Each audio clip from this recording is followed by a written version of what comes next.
Hello dear viewers, welcome to QORNA Sewing, a channel dedicated to passing on traditional sewing skills about South Asian clothing and garments for women. The traditional Garara has three components in the vertical view.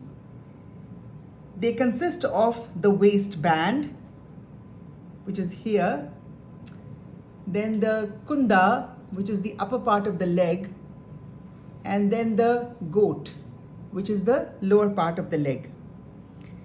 The Kunda is cut on the straight grain of the fabric, and the goth is cut on the bias. If you see here, if I stretch this, it will not stretch at all. But if I stretch this, there's a great degree of stretch indicating that this is a bias, and this gives the beauty of the drape and the swirl when a person wears the traditional Garara. Most sewers may panic at the idea of cutting the goth on a bias. In this video, we will simplify the process and explain it in some detail. When we make a Garara for adults, we always use the Lifafa or the THELA method to convert the fabric from the straight grain to the bias grain. To explain this in detail, I have chosen a fabric with vertical lines along the straight grain. As you can see, these lines are along the parallel to the selvage. So this is the straight grain of the fabric, and if we stretch it, there is no pull or gain on this side. This fabric is 36 inches in length and it is 28 inches wide. So I've cut the fabric at 28-inch width so that I can stitch the garment, the lifafa, according to the length of the goth for a 9-year-old child. To make you understand the process of making the lifafa, I've marked the corners as AL, that means A on the left hand side, BL, B on the left hand side, AR, A on the right hand side, and BR, B on the left hand side. Next, we are going to take these two sides like so. We're going to take these two sides and stitch them together at both ends. So AB will be stitched to BR.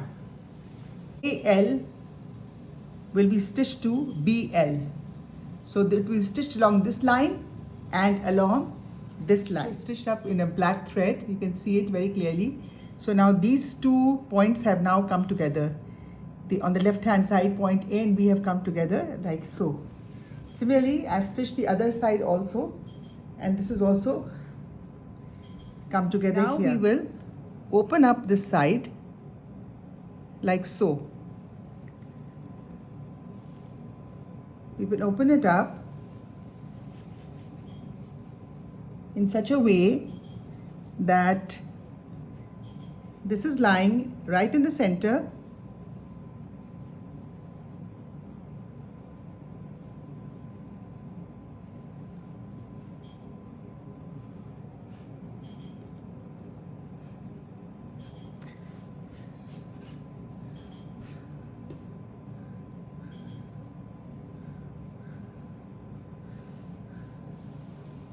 have a C on the right hand side, and we have a D on the right hand side, and then we have a Y at this point. And again, these 2 points are now going to be the length of the goth of the fabric. Now here comes the magic. Here comes the interesting part. Now what we do is, this is one layer of the fabric and this is the other layer of the fabric. Now these two layers are going to be joined together. Can you see that? Do you understand? These two layers are going to be joined together, and we are going to either pin it or you can clip it all the way through. So these two layers are going to be joined together, and they will be joined together all the way through, all the way through, all the way through, until we get to the other side of the fabric.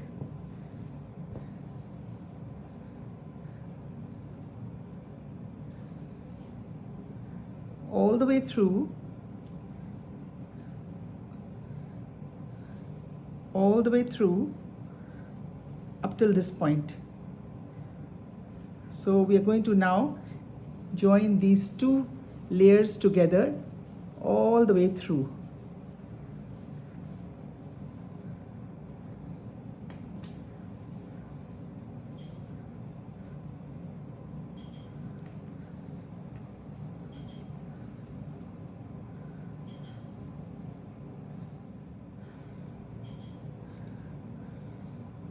So I've stitched the fabric as I mentioned. I picked up the corner and I started stitching, and it's stitched and it's gone all the way in the front and the back.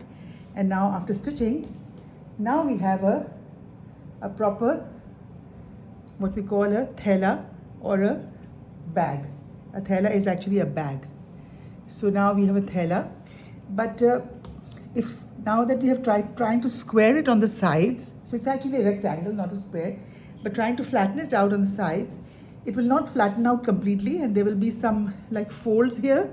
So it will not flatten out completely, but try to flatten it as much as you can possibly do so. So these 2 points should be, so this point and this point, they should be exact, because we are going to now cut this. So we're going to start here at this point. Okay, at this point we are going to start at this point, which was actually point C on the right side, and we are going to go all the way across and cut it till this point, which is the point D. Okay, so let's see now. So I'm just trying to smooth it out so that the folds, if there is a fold, it goes all the way up, and let's just cut through here first. Okay, so this is just a slightly tricky bit, but nothing to worry about. And now we are going to cut this. So as we cut it, the first cut is going to be through both layers of the fabric, like so. So here we've cut through the fabric, and this is now open.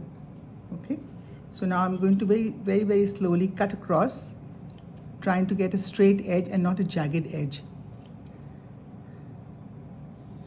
So when you're cutting this, you can't pull on the fabric.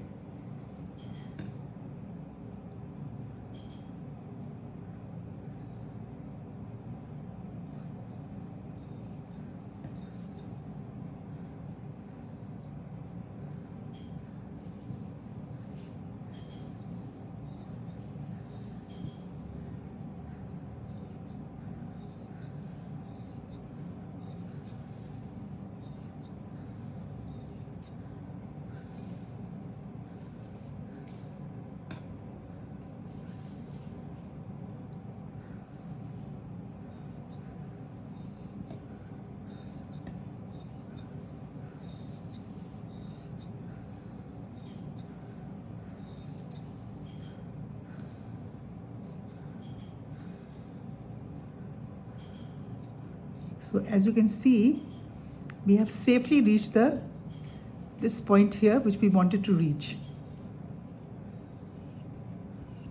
Exactly. So as you can see now, this is the cut end of the envelope or the lifafa, and what I've done is I've just pinned it just to stabilize it. So I've just pinned it, and now we're going to do the other side. So the other side also we have to be very careful. Cut from the corner to the corner.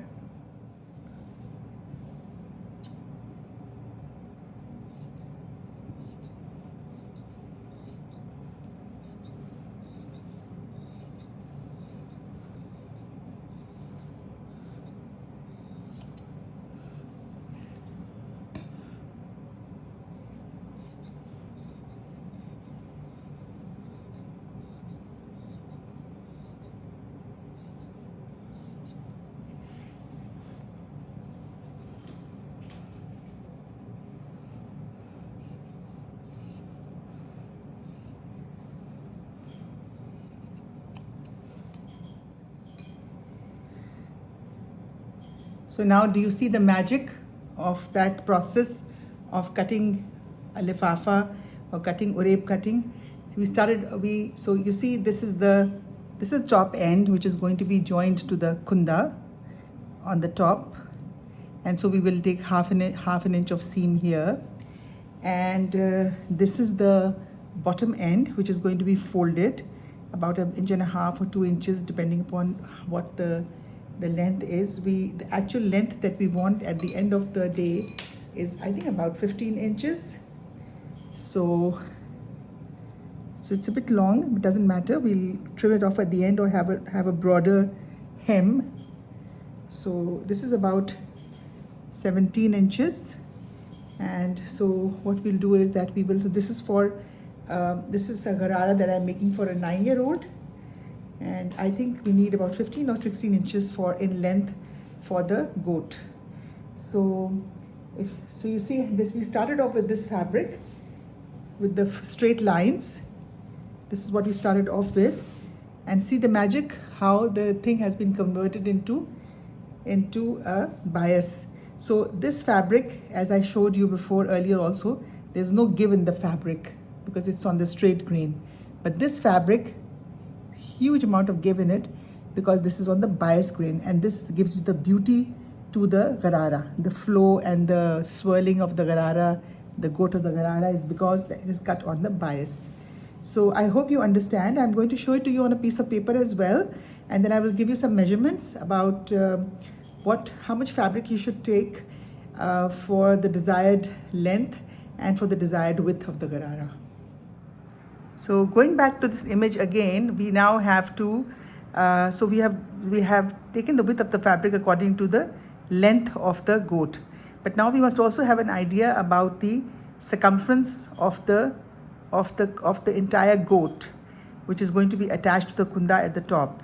So generally speaking, to get good gathers, this circumference should be at least 2 times the circumference of the Kunda at the top, so that you get good gathers and good flare in the goat. So now you have to determine how much fabric you need to make sure that you get a sufficient size of the circumference of the goat. Now here we have the fabric length for achieving the finished circumference of the goat. So the circumference meaning the gathering at the top, which you require, the top part of the goat. So for example, if you want the finished circumference to be about 43 inches, then you need 36 inches length of the fabric, which we took in this particular case. And if we have a finished circumference of 54 inches, then you need about 1.25 yards, which is 45 inches, and so forth, 1.5, etc., etc. Here now I would like to say that a lot of times when we are stitching for adults, then we like to take 2.5 yards for making the lifafa, because it will give you a very good flare, a very good ghera or a flare, which is 108 inches, and the length of the fabric is 90 inches. So for example, if you take 5 yards of a fabric, then you may cut that fabric into 2 parts to make the 2 goats, the right side goat and the left side goat, and each will have a length of 2.5 yards. So this is in yardage, and this is in inches, and this is also in inches. So this is a chart which you may find useful for assessing and for planning the Garara, the goat of the Garara, and also for planning the total amount of fabric that you require for the Garara itself. So this chart will give you the measurements of the width of the desired of the fabric according to the desired length of the goat. So for example, if you're making the Garara for a child and the length of the goat is only 11 inches, before hemming, before seam, so around about 9 inches in length, then you need only 16 inches width of the fabric for making a lifafa and for making the goat.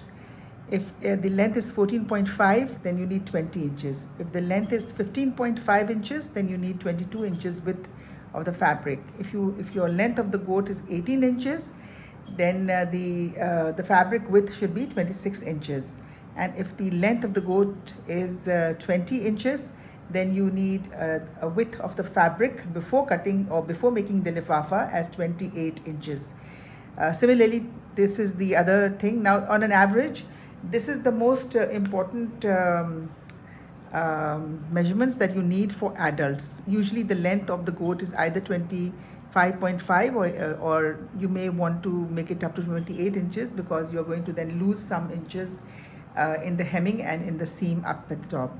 So then the fabric width should be 36 inches and 40 inches. Now usually when we buy fabric, it has a width of at least for 36 inches or 40 inches. So if you are making it for a child, then you will have to cut the fabric for the desired width. But if you are making it for an adult, then at a 36-inch width will suffice of the fabric. If that is in the yardage, that is what you get as a width of the fabric, then that will be okay.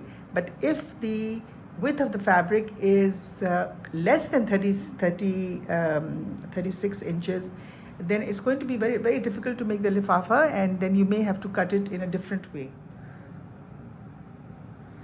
With this, we come to the end of the video, and I'm also going to make the same video in Hindi or in Urdu, so that my viewers who are more comfortable in those languages can also understand and apply the information to their skills for making gararas. In my next video, I will also talk about the total amount of fabric which is required for different ages and for different types of shararas. So thank you for watching the video. Goodbye. Please subscribe to the channel, share with friends, and send your comments, and press the bell icon so that you can be notified of future videos. Thank you.